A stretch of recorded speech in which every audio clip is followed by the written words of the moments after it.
পুরা ওয়াজ শেষ হইতেই এমন কোনো জরুরি কথা না। আল্লাহর কথা বললেই লাভ, শুনলেই লাভ। কম হইলে কম লাভ, বেশি হইলে বেশি লাভ। অসুবিধা বান্দার দিল আল্লাহ দেখে। দিলের মধ্যে যদি ইখলাস থাকে, আল্লাহ পুরাটা বললে যে দুর্বরকত হইতো তার চেয়ে বেশি বরকত দিয়ে দিবেন। ইব্রাহিম আলাইহিস সালাম রে আল্লাহ বলছে জবাই করতে ছেলে ইসমাঈল, তো ছেলেকে সব রেডি কইরা কথাবার্তা কইয়া কুকুর করে শোয়াইছে, কাঁধের গর্দানের উপরে ছুরি রাখছে। আল্লাহ বলছে বুঝ পাইছি হইতে সারছে আল্লাহ, বাকি জবাই আর হইতে হবে না, আমি আল্লাহ তাআলা গ্রহণ করলাম, তোমাকে সর্বোত্তম বিনিময় দিয়ে দিলাম। তুমি তোমার স্বপ্ন বাস্তবায়ন করে ফেলেছো। আমি আল্লাহ তাআলা এতটুকুই চাইছিলাম যে তুমি সত্যিকারে তোমার দিলে আমি আল্লাহর মহব্বত নাকি সন্তানের মহব্বত। যখন ছুরি রাইখেই দিছ তা আমি বুঝলাম তোমার দিলে আমি আল্লাহর মহব্বতই গায়েব। সুবহানাল্লাহ। তো নূহ আলাইহিস সালাম 950 বছর একটানা আল্লাহর কথা বলছেন। এখানে একটা লক্ষণীয় বিষয় হলো উনার কওমের লোকেরা, উনার জাতির মানুষরা কিন্তু সবাই এরকম 900 বছর 700 বছর হায়াত বলা না, ওরা স্বাভাবিক মৃত্যুই হইতে হবে। কিন্তু উনি শুধু আল্লাহ তাআলা ওনাকে মুজিজা হিসাবে, নূহ আলাইহিস সালামই ব্যক্তিগতভাবে শুধু উনি 950 বছর হায়াত পেয়েছেন। বুঝছেন নি আমার কথাটা? উনার যে উম্মত সর্বস্তরের মানুষ, এরা কিন্তু 950 বছর ওয়ালা না, যে মনে করেন এই 500 মানুষ উনার কওম, এরাই আজকে 900 বছর, এরুম না। এরা মারা গেছে, এদের বংশধর, এদের বংশধর, এদের বংশধর, এইভাবে আসতে থাকছে। নূহ আলাইহিস সালাম একই ফ্যামিলি 5 পুরুষ 7 পুরুষ, কোন কোন বর্ণনায় আছে 7 পুরুষ পর্যন্ত নূহ আলাইহিস সালাম বারবার ওই মহল্লাবাসীকে, নিজ কওমকে আল্লাহর দ্বীনের, আখিরাতের, আল্লাহর ইবাদতের, মূর্তি পূজা, শিরিক, কুফর ছেড়ে দেওয়ার দাওয়াত দিবানিশি দিয়ে গেছে। 7 পুরুষ। 7 পুরুষ মানে কি আপনি অর্থাৎ বুঝবেন যে অর্থাৎ মনে করেন দাদার ফুল, তার ছেলে, তার ছেলে, তার ছেলে, তার ছেলে, তার ছেলে, এভাবে 7 পুরুষ।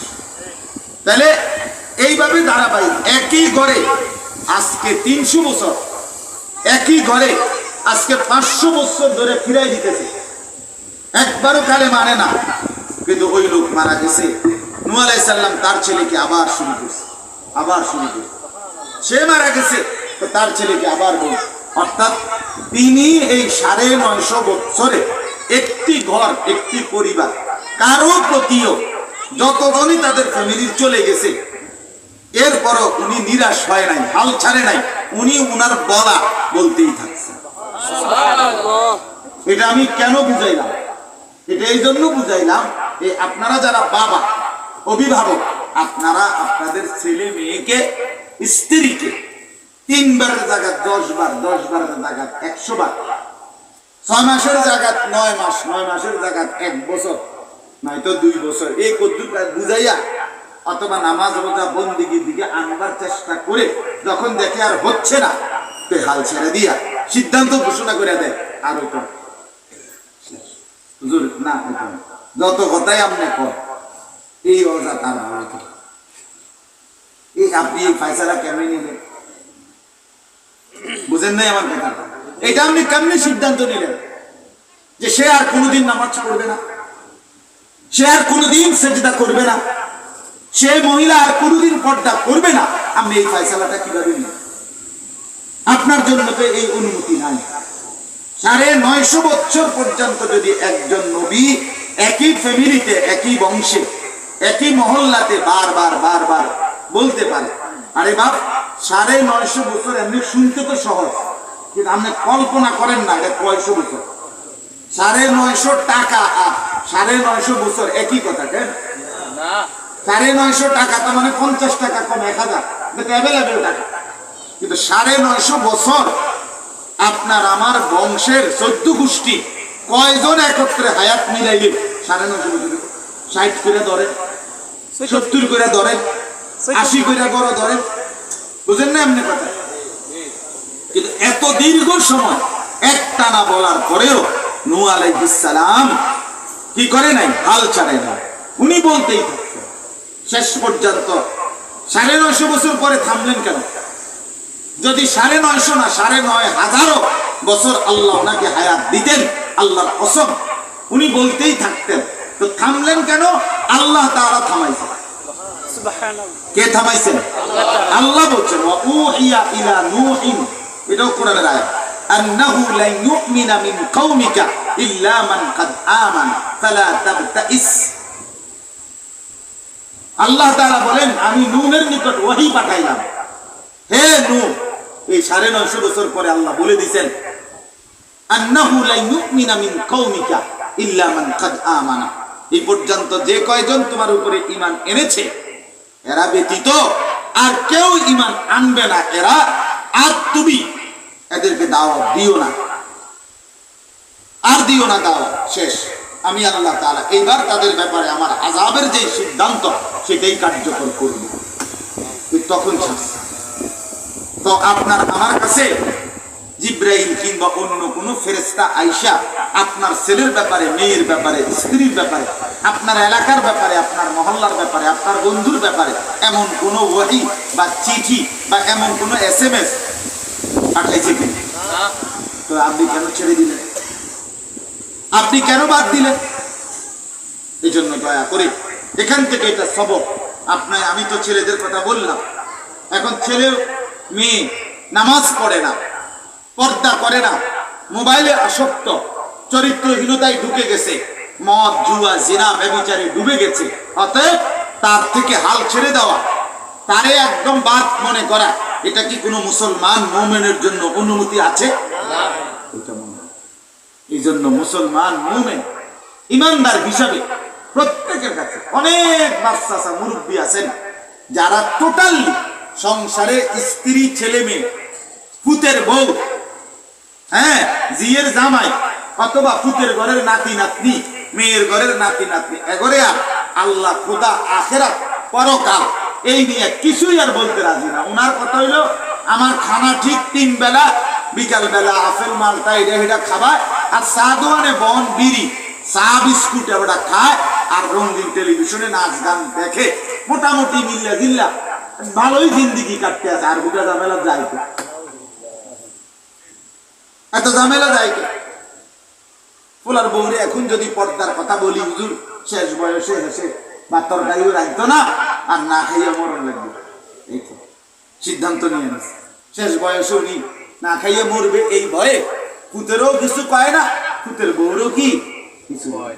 শেষ বয়সে মানুষ যারা নিয়মিত খায়, মনে করেন বৃদ্ধকালে যারা 3 বেলা নিয়ম মাফিক একবারে পেট ভরে ভাত খেতে পারছে, এমন কোন লোক তো পৃথিবীতে মরে না। না না মরে না, এবারে মরে না, এবারে টাঙ্গে আছে, এবারে মরে না। আপনি এটা কি বললেন? শেষ বয়সে না খাইয়ে মরবেন? আপনি কি খাইয়ে মরতেন না? শেষ বয়সে আপনি নিয়ম মাফিক খানা খাইলে মরতেন না? মরবেন কি না বলেন না কেন?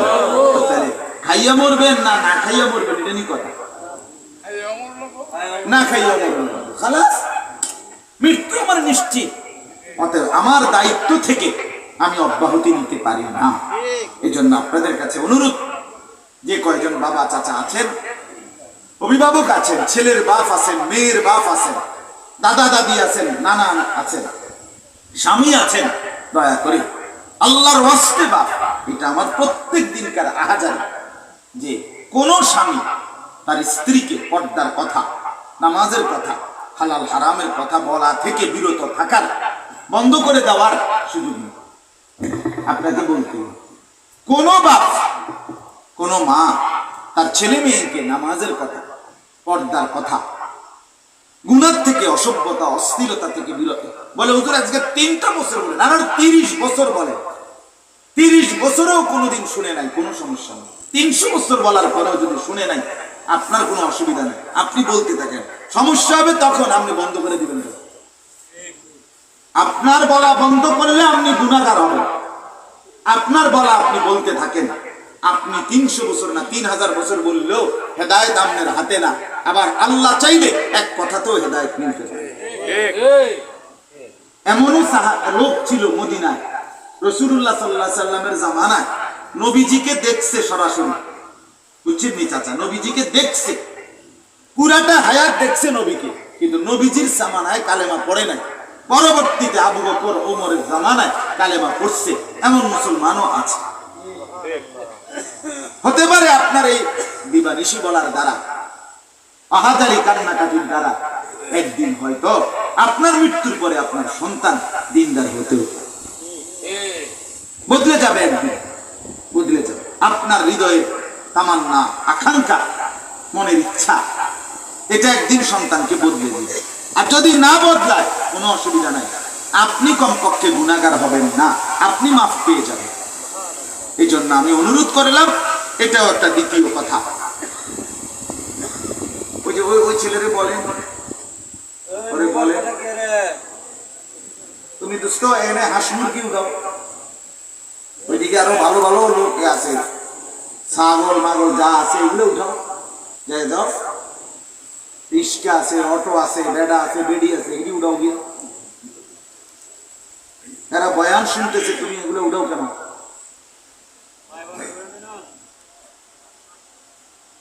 না দুই একজন না বললে হবে না, কথা বুঝছেন? দুই চারজনকে যদি এরকম একটু একটু বলেন না, কিছুটা হলেও যদি কোনো সময় যদি লজ্জা শরম আসে, সবার হায়া এক রকমের হবে না, সবাই এক কথায় এক রকমের শরম পায় না, বুঝছে? সবার সংশোধন এক রকমের হয় না। চলে, এটাও বললাম। এবার আসেন এই আয়াত, এটা বললে শেষ কথা। নূহ আলাইহিস সালাম 950 বছরে মানুষকে আল্লাহর দিকে ডেকেছেন। এই 950 বছরে মানুষকে আল্লাহর দিকে ডাকতে গিয়ে ওনার ভিতরে ছিল মানুষের প্রতি দরদ। প্রথম কথা বলে, এই কারো দিনের মধ্যে যদি লোকটার পরিবর্তনের আকাঙ্ক্ষা থাকে, মানুষটা বদলা, আল্লাহকে চিনুক, আখিরাতকে চিনুক, পরকালের সন্ধান পাক, যে কোনো মূল্যে আমি তার পরিবর্তন চাই, এটা যদি কোনো কারো দিলে থাকে, তো কতভাবে তাকে বলা দরকার এটা আল্লাহ তাআলাই তার অন্তরে ঢেলে দেয়। কথা বুঝছেন? তখন আর এটা নামকেও আসতে বক্তৃতা হয় না, তখন সে বহু আইটেমে চিন্তা করে, আর কিভাবে বললে, আর কেমনে বললে, আর কি বললে আমার ভাইটা বদলাবে, আমার সন্তানটা বদলাবে, সন্তান বদলাবে। তো নূহ আলাইহিস সালাম এই 950 বছরে ওনার জাতির লোকদেরকে হাজারো আইটেমে, শত শত পদ্ধতিতে উনি ওনার জাতিকে আল্লাহর দিকে ডেকেছেন।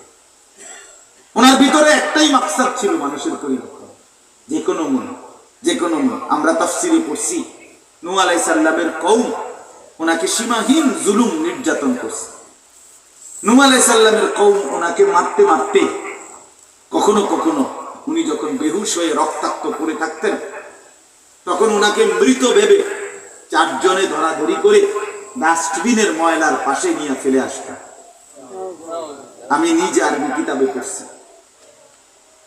নূহ আলাইহিস সালাম যখন হুঁশ আসতো, হুঁশ চোখ মেলতেন, কসম খোদার, সর্বপ্রথমই চেহারার মধ্যে রক্ত মুছেই 2 হাত তুলে আল্লাহকে বলতেন, মাওলা আমার জাতিকে আপনি মাফ করে দেন, ওরা বুঝে নাই, আমি আবার যাচ্ছি, আমি আবার আল্লাহুম্মা গফির লিকাওমি ফাইন্নাহুম লা ইয়ালামুন, আল্লাহ ওরা বুঝে নাই, আপনি মাফ করুন।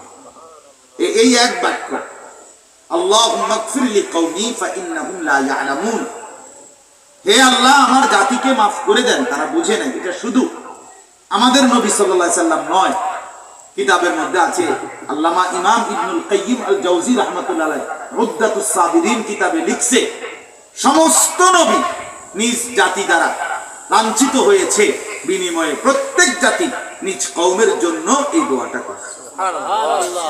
এটা শুধু আমাদের নবীর বাক্য না, সব নবীদের বাক্য। এই জন্য মসজিদের ইমাম সাহেব, মসজিদের খতিব সাহেব, বা যারা মানুষকে আল্লাহর দিকে ডাকেন, কম বলেন আর বেশ বলেন, তাদের দিলের মধ্যে এটা থাকতে হবে, কওমকে, সম্প্রদায়কে মানুষকে বারবার মাফ করে দিতে হয়, বারবার মাফ করে দিতে, বারবার তাদের কল্যাণ চাইতে হবে, দরদ দিয়ে বলতে হবে। এই কথা বলার সুযোগ নাই, হবে না, তারা বেশি অসিদ্ধ না, এই কথা বলার। তো চলেন, নূহ আলাইহিস সালাম আপনার অসংখ্য পদ্ধতিতে এই 950 বছরে ওনার জাতিকে ডাকছেন। এই কেমনে কেমনে জাতিকে ডাকছে আল্লাহর দিকে, এইটা উনি আল্লাহকে শুনাইছে। বুঝছেন নি কথাটা? আল্লাহরে বলছে আর কি, আল্লাহ আমার দুঃখটা কদুর শুনেন, কদুর কাহিনীটা শুনেন, আমি কিরছি এ কথা। আল্লাহ তো দেখছে, আল্লাহ তো জানে, কিন্তু ওনার মনের একটা আবেগ, ওনার মনে। আমার দাদা ছিলেন, আমি দেখছি যেটুকু বুঝাবার ব্যাপার।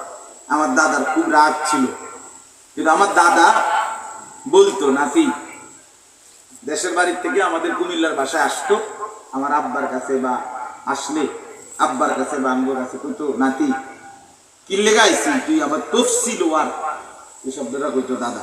তফসিল মানে বিস্তারিত, তফসিল সাথে বিস্তারিত ভাবে তুই আমার কথাটা আগে বল। জি দাদা কর। এবার কথাটা যদি কেউ শুনতে পারতো মনোযোগ দিয়া, তুই এবার কইজা ঠান্ডা, আর কোনো সমস্যা নেই। এটা অত্যন্ত ভালো, মানে হেমিয়ার এই ঘটনাটা শুনতে হবে। যেটাই কইতে চাইছি এটার একারে দাগ নম্বর খতিয়ান দিয়ে সিএস আরএস লইয়া বইয়া কই।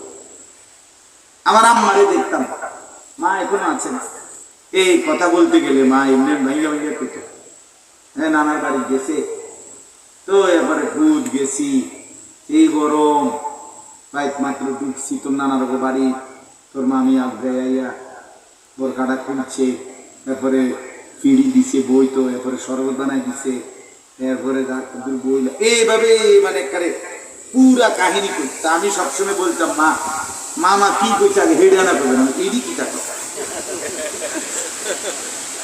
তা আমারে প্রায় কইতো, মা গার উত্তর লগে কোনো কথা কইয়া শান্তি নেই, হ্যাঁ এটা কথাটাকে বুঝতে হবে না। আমি তো কথাটাই তো জিজ্ঞেসি যে আপনি জিজ্ঞেসেন মামার কাছে এই যে উদ্দেশ্যে, সেইটা কোন কি কইছে, বোরকা খুলছে, শরবত দিছে, মোড়া দিছে, এডি কি টাকা। তাহলে এটা একটা কি মনের আবেগ। নূহ আলাইহিস সালাম আল্লাহকে বললেন, মাওলা আপনি আমার মনের আবেগটা শুনেন, আমি কি করব। 950 বছর আমি আমার জাতির লোকদেরকে কিভাবে ডেকেছি, এক যত আইটেমে ডাকছে তত আইটেমের মধ্যে কথাটা শুনেন। এখানে এই কথাটাই বুঝাইতে, সব দিয়ে আমি এখন বললে পারবো না, কিন্তু আমি যে আয়াতটা পড়ছি এটা একটা আইটেম, মানে দাওয়াতের একটি পদ্ধতি। কথা বুঝছেন কিনা বলে? তো নূহ আলাইহিস সালাম যতভাবে আল্লাহর দিকে মানুষকে ডেকেছেন, তার মধ্যে একটা পদ্ধতি হলো এই, নূহ আলাইহিস সালাম তার জাতিকে বারবার বলছেন, তোমরা ক্ষমা প্রার্থনা করো, ইস্তিগফার করো, ইস্তিগফার করো। হে আমার জাতি, আল্লাহর কাছে মাফ চাও, ইস্তিগফার করো। ইস্তিগফার তোমাদের দুনিয়ার সফলতা, ইস্তিগফার তোমাদের আখিরাতের সফলতা।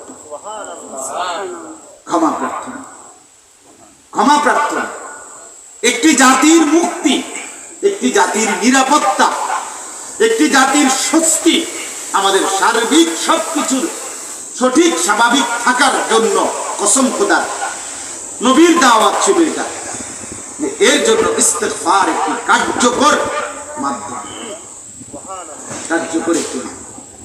আজ আমরা প্রতিনিয়ত বলেন ইনসাফের সাথে, এই তীব্র গরমে গত কিছুদিন ধরে যে পরিমাণ গরম নিয়ে মন্তব্য করছি, আল্লাহর কাছে মাফ চাইছি কয়বার। আমার কথাটা বুঝছেন কিনা?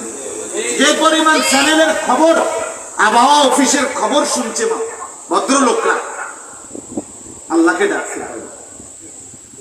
যে পরিমাণ আপনার পানি বোতল, পোর্সেলাইন, স্প্রে, ছাতি ইত্যাদি চিন্তা করছে, যতভাবে আল্লাহকে ডাকার কথা, ইস্তিগফার,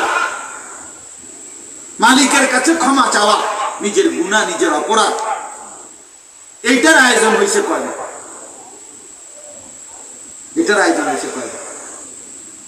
এই জন্য বললাম, নূহ আলাইহিস সালাম মানুষকে আল্লাহর দিকে জুড়বার জন্য দুনিয়ার ক্ষতি থেকে বাঁচাবার জন্য, আখিরাতের ক্ষতি থেকে বাঁচাবার জন্য যতভাবে মানুষকে আল্লাহর দিকে ডেকেছেন, তার মধ্যে একটি মাধ্যম হলো ইস্তিগফার।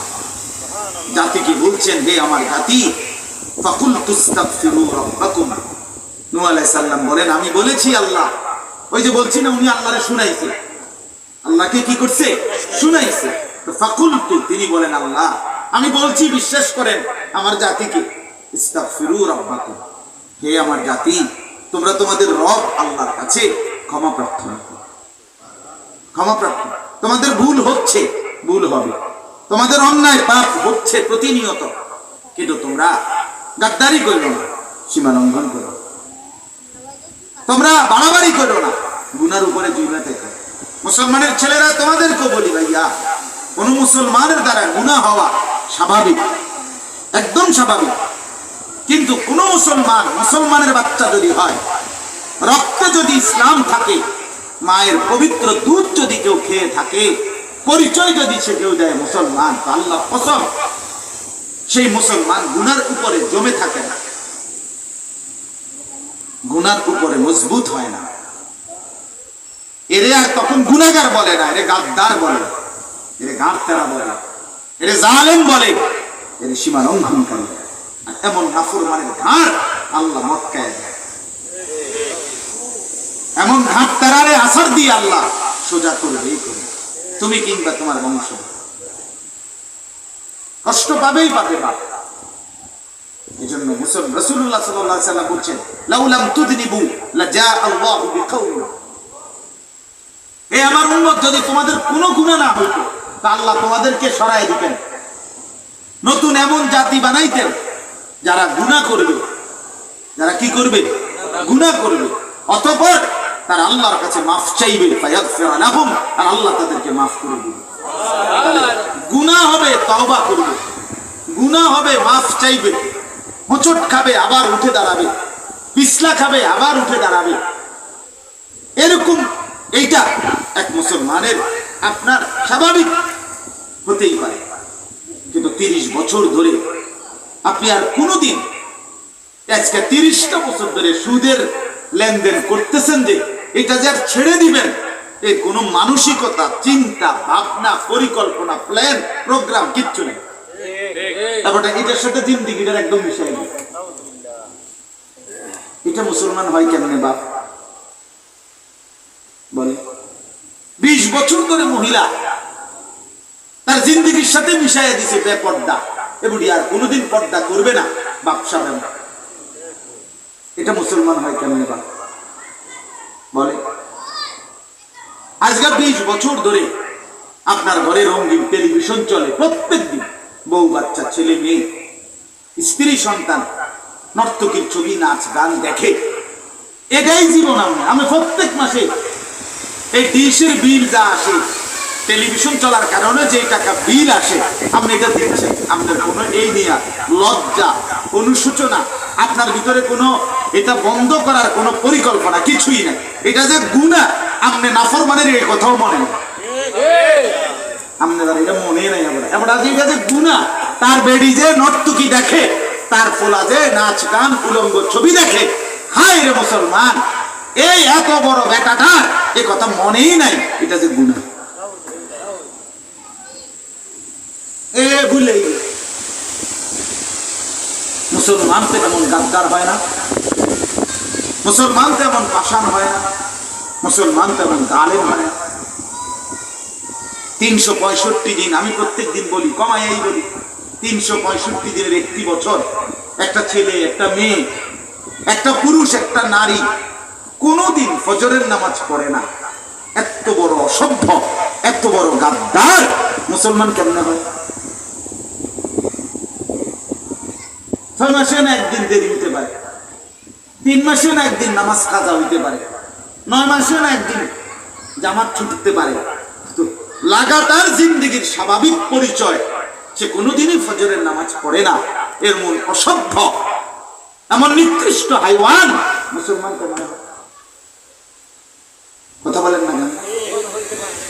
এটা কি ধরনের মুসলমান? এটা কি আখলাক? এই জন্য বললাম রাসূলুল্লাহ সাল্লাল্লাহু আলাইহি সাল্লাম তো বলছেন উম্মত তোমাদের গুনাহ হবে, গুনাহ হওয়াই স্বাভাবিক, কিন্তু অস্বাভাবিক কোনটা? গুনার উপরে জমে যাও। আমি মিথ্যা বলছি তো বলতেই থাকবো, চুরি করতেছি তো করতেই থাকবো, জেনা করছি তো করতেই থাকবো, মোবাইলের উলঙ্গ ছবি দেখছি তো দেখতেই থাকবো, নারীর সাথে অবৈধ সম্পর্ক আমার চলছে তো চলতেই থাকবে, মদের আড্ডা চলো, জুয়ার আড্ডা চলছে, বেপর্দা নারীর বেহায়াপনা, সারা রাত পরের ছেলের সাথে পরের পুরুষের সাথে অবৈধ আলাপ চলতেই থাকতেছে, ঘরের মধ্যে টেলিভিশন চলছেই, সুদের ব্যবসা চলতেছে, প্রতিদিন ওজনে কম দেয়, প্রত্যেক দিন মানুষকে ঠকায়, এমন ব্যবসায়ী, এমন দোকানদার, এমন নিকৃষ্ট নাফরমান আছে না? তো তুই বেটা কিসের মুসলমান? তুমি বেটা কি ধরনের মুসলমান? তোমার মুসলমান বলে বেটা কোন ফালতু লোকেরা? এটা কি জীবন বলে? এটা কেমন জীবন? 10 বছর একটানা প্রতিদিন দাড়ি কাটে, 5 বছর একটানা প্রত্যেক দিন দাড়ি কাটে। আরে বেটা তুমি কিসের মুসলমান? তোমার কোনোদিন মনে পড়ে না এটা গুনাহ? কোন সময় মনে পড়ে না এটা গুনাহ? ওইটা কি প্লাস্টিক মানুষ নয়? এটা কোন ধরনের কথা বলেন? এরকম অনুভূতিহীন, এরকম বিবেকহীন, এরকম লাজ লজ্জাহীন এভাবে আল্লাহ রসুলকে ভুলে যাওয়া এক মুসলমান কিভাবে হয়? আপনি কীর্তেন ভোটার আইডি কার্ডে লিখছেন মুসলমান ইসলাম, আপনার জন্ম নিবন্ধক সনদে কেন লিখছেন এগুলো? এগুলো সংশোধন করেন না কেন? কথা বলেন না কেন? এগুলো সংশোধন করে, ভালো অ্যাডভোকেট দিয়ে এফিডেভিট করে। আল্লাহ আমাদেরকে মাফ করে দেন। এই জন্য বললাম নূহ আলাইহিস সালাম একটা কার্যকর কথা বলছে, হে আমার জাতি, তোমাদের পরিবর্তনের একটা কার্যকর মাধ্যম তোমরা ইস্তেগফার কি করো?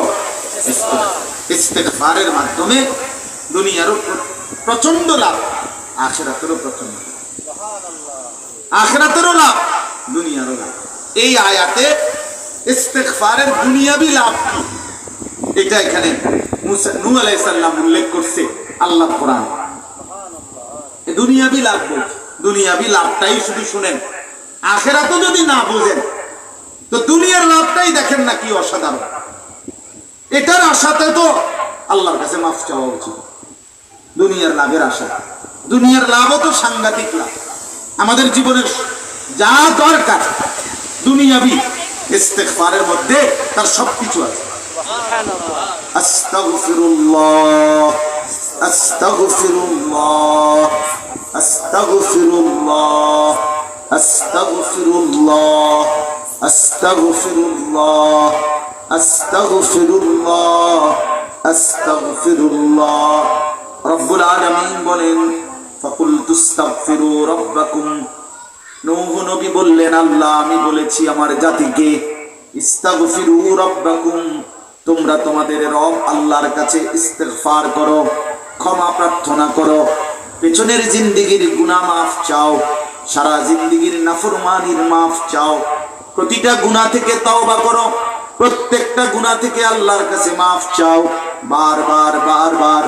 ইন্নাহু কানা গাফফারা, নিশ্চয়ই আল্লাহ সীমাহীন ক্ষমাশীল, গফফার, তিনি মাফ করে দেবেন।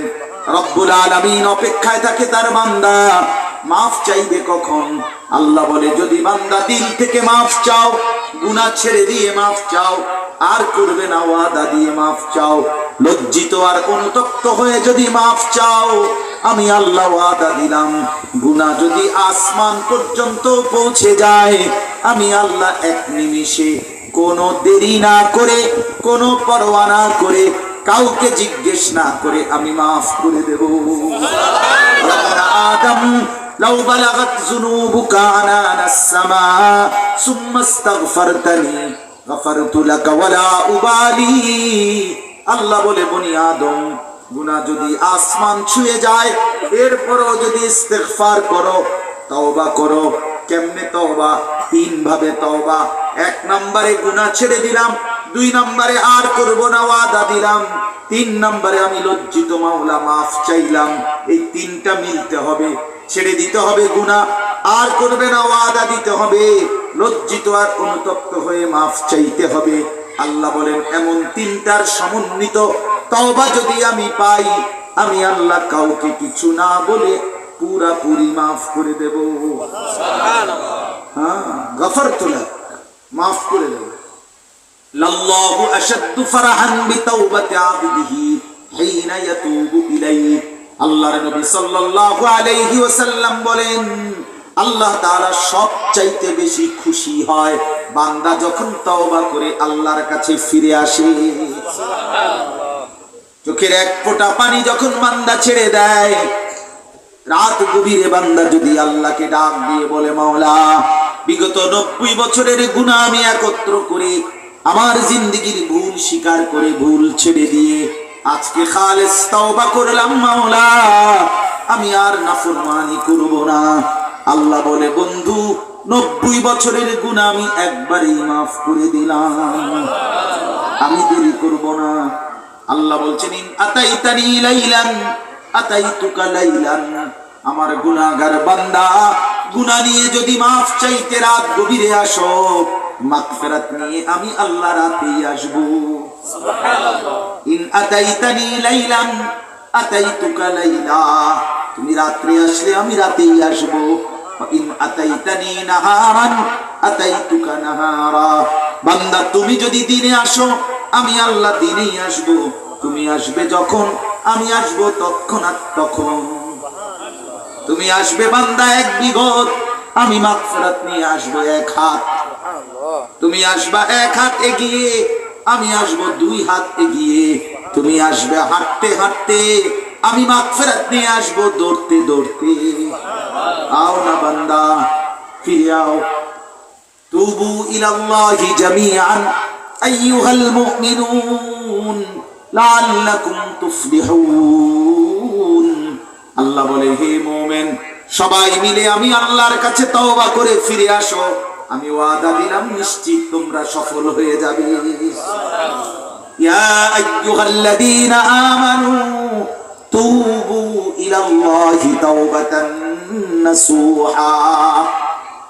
আল্লাহ তাআলা বলেন, হে ঈমানদার, তোমরা সকলেই খাঁটি এবং বিশুদ্ধভাবে আমি আল্লাহর নিকটে তওবা করো। আসা রাব্বুকুম আন ইউকাফিরা আনকুম সাইয়্যাতিকুম। আমি আল্লাহ ওয়াদা দিলাম পিছনের জিন্দেগীর সব গুনাহ মাফ করে দেব। বারবার বলছেন আল্লাহ, বারবার বলছেন আল্লাহ। বন্ধু আমার, কখনো অতিবৃষ্টি, কখনো অনাবৃষ্টি, কখনো ঘূর্ণিঝড়, কখনো জলোচ্ছ্বাস, কখনো আযাব, যত কিছুই হয়, বারবার বারবার এক এক সময় এক এক আযাব আসে। সেটা যদি আল্লাহর আযাব সরাইতে হয়, একটাই কার্যকর মাধ্যম, সেটা হলো ইস্তিগফার। কি বলেন? ওমা কানাল্লাহু মুআদ্দিবাহুম ওয়া হুম ইস্তাগফিরুন। আল্লাহ বলে, বন্ধু আপনাকে আমি নিয়ে আসতেছি দুনিয়ার জমিন থেকে কবরের মধ্যে। বন্ধু আপনারে ওয়াদা দিলাম, পিছনের কত জাতিকে আমি আল্লাহ একবারে শেষ করে দিয়েছি, কিন্তু আপনি বন্ধুর উম্মতকে আমি আল্লাহ একবারে কিয়ামতের আগে কোনোদিন শেষ করব না। তবে শর্ত শুধু একটা। কয়টা? ওরারে শুধু বলবেন কখন ইস্তাগফিরুন, তারা যেন আমি আল্লাহর কাছে ইস্তিগফার করে, ওরা যেন মাফ চায় আমার কাছে। আমি আল্লাহ ওয়াদা দিলাম, একবারে একসাথে নূহ নবীর কওম শেষ করে দিয়েছি, লূত আলাইহিস সালামের কওম, হুদ আলাইহিস সালামের কওম, কত জাতি আমি একবারে শেষ করে দিয়েছি। আপনি বন্ধুর উম্মত একবারে শেষ করব না। শর্ত কি? বলেন নাকি? আস্তাগফিরুল্লাহ। বলেন আস্তাগফিরুল্লাহ, আস্তাগফিরুল্লাহ, আস্তাগফিরুল্লাহ ওয়া আতুবু ইলাইহি। আস্তাগফিরুল্লাহাল্লাযী লা ইলাহা ইল্লা হুয়াল হাইয়ুল কাইয়্যুম ওয়া আতুবু ইলাইহি। এটা নূহ নবী। তাইলে আজকে আপনাদের কাছে অনুরোধ আমার, ইস্তিগফার করুন। এই বাপ, প্রত্যেকেই নিজ নিজ নাফরমানি থেকে মাফ চান। চোখের পানির বড় দাম মালিকের। আইনুন বাকাত মিন খাশিয়াতিল্লাহ, নবী বলছে যে চোখ আল্লাহর ভয়ে কেঁদে দেয়, রাসূল বলছেন ওই চোখের জন্য জাহান্নামের আগুন হারাম। লা তামাসসুহুমান নার, জাহান্নামের আগুন স্পর্শ করে। নবীজি বলছে যে চোখ আল্লাহকে জিকির করতে করতে ডাকতে ডাকতে কাইদা দেয়, রাত গভীরে একাকী জিকির করছে, আল্লাহকে ডাকছে আর মাফ চাইতেছে, আর এরই মাঝে চোখ দিয়া পানি পড়ছে। রাজুলুন যাকারাল্লাহ খালিয়ান ফাফাদাত আইনাহু, নবীজি বলছেন বিশ্বাস করো উম্মত, এমন লোককে আল্লাহ হাসরের ময়দানে আল্লাহর আরশের নিচে ছায়া দান করবেন। 7 ধরনের ব্যক্তির মধ্যে এটা, যে একাকী আল্লাহকে ডেকে চোখের পানি ধরে, চোখের পানি ধরে। এই জন্য যুবক ভাই, এই জিন্দিগি সুখ আনবে না ভাইয়া, আখিরাত তো নাই, কবরের জিন্দিগি তো নাই, দুনিয়ার জীবনের সুখ আনবে না। এই সারা দিন রাত নারী দেখলে তোমার শরীরের সক্ষমতা ধীরে ধীরে নষ্ট হয়ে যাবে। একসময় প্রয়োজনের মুহূর্তে নিজের সক্ষমতা আর মিলবে না। হ্যাঁ, এই মদ, জুয়া, এই অসভ্যতা, এই নাফরমানি, এই সারাদিন এই লাফাঙ্গা জিন্দিগি, এক ওয়াক্ত নামাজের সেজদা না দেওয়া, নামাজ না পড়া, এই ফালতু জিন্দিগি এক সময় ধুকে ধুকে তোমাকে একটা উপার্জনকারী জন্তু জানোয়ার ছাড়া আর কিছু বানায়। শেষ পর্যন্ত জিন্দিগি কামাই করে আর ভাত খায় আর হতে পেশাব পায়খানা দিলে টয়লেটে না খালা। এটা কি কোনো একটা জিন্দিগি হইলো বেটা? কথা বোঝেন নাই আপনি? এটা কি কোনো একটা জীবন হইলো বেটা? হ্যাঁ, কিছুক্ষণ কামাই করলাম, ভাত কতটি খাইলাম, চিত্তে বুঝে দেখলাম, বাথরুমে গেলাম, হ্যাঁ, যৌন চাহিদা পূরণ করলাম। আরে বেটা, কুকুর, বিড়াল, গরু, ছাগল, এগুলোও তো যৌন চাহিদা পূরণ করে। এটির বাচ্চা কাচ্চা হয় না তো? তোর কি এগুলো ভাত খায় না? খানা খাবার খাবার ওদের জন্য যাই বরাদ্দ খাবার, তারা খায় না, ওরা ঘুম যায় না, ওরা পেশাব পায়খানা করে না। তো তোমার মাঝে তফাৎ কি? তো তুমি আর মানুষ হইলে কিতা? তুমি ছাগল হইলে না কেন? তুমি ছাগল হইলে না কেন? জীবন মানে যদি শুধু এই কথাই হয়, ভাত খাবো আর ঘুম যাবো আর পেশাব পায়খানা করবো আর যৌন চাহিদা, লজ্জাস্থানের চাহিদা পূরণ করবো, ওই জানোয়ারের সাথে তফাৎ কি? তফাৎ কি বলে? হ্যাঁ, লাভ হলো শেষ কথা। অতএব চলেন ইনশাআল্লাহ, এখানে ফায়দা বলছেন দুনিয়াবি লাভ কি? দুনিয়াবি লাভ হলো আল্লাহ বলেন নূহ আলাইহিস সালাম শুনাইছে জাতিকে, আল্লাহর কাছে যদি বেশি বেশি মাফ চাও তা আল্লাহ মাফ করে দিবে, আর মাফ করে দিয়ে আল্লাহ তাআলা বলবে। একটা মজার বিষয় হলো, দুনিয়াতে কেউ মাফ করলে বলে যাও, আমি বললাম ওনার আচ্ছা মাফ করে দিলাম যাও, বলি না আমরা, ঠিক আছে মাফ করে দিলাম যাও। আল্লাহ বলে আমি কাউকে মাফ করে দিলে যাও, এই কথা বলি না। আমার বান্দারে আমি যদি বলি যাও, সে যাবে কোথায়? তার তো আমি সব।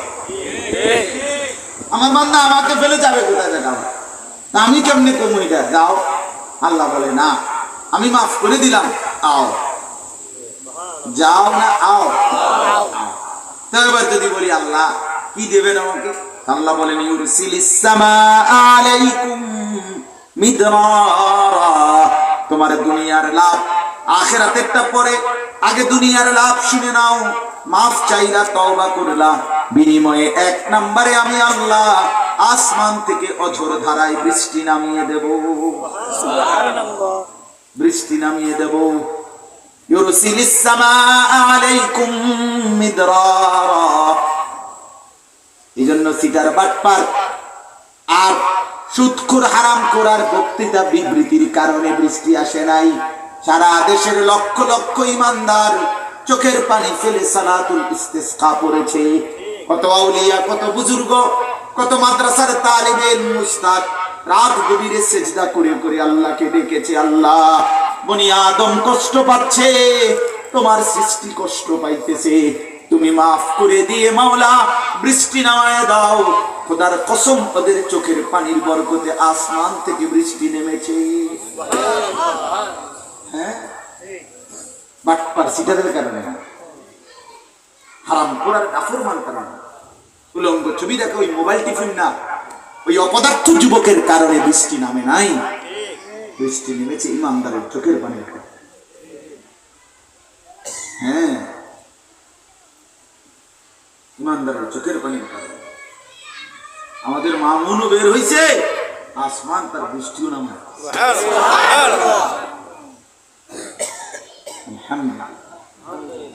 হ্যাঁ, জমিন বিজয় দিছে, আবার আবার আওয়াজ উঠবে, আবার হুঙ্কার উঠবে,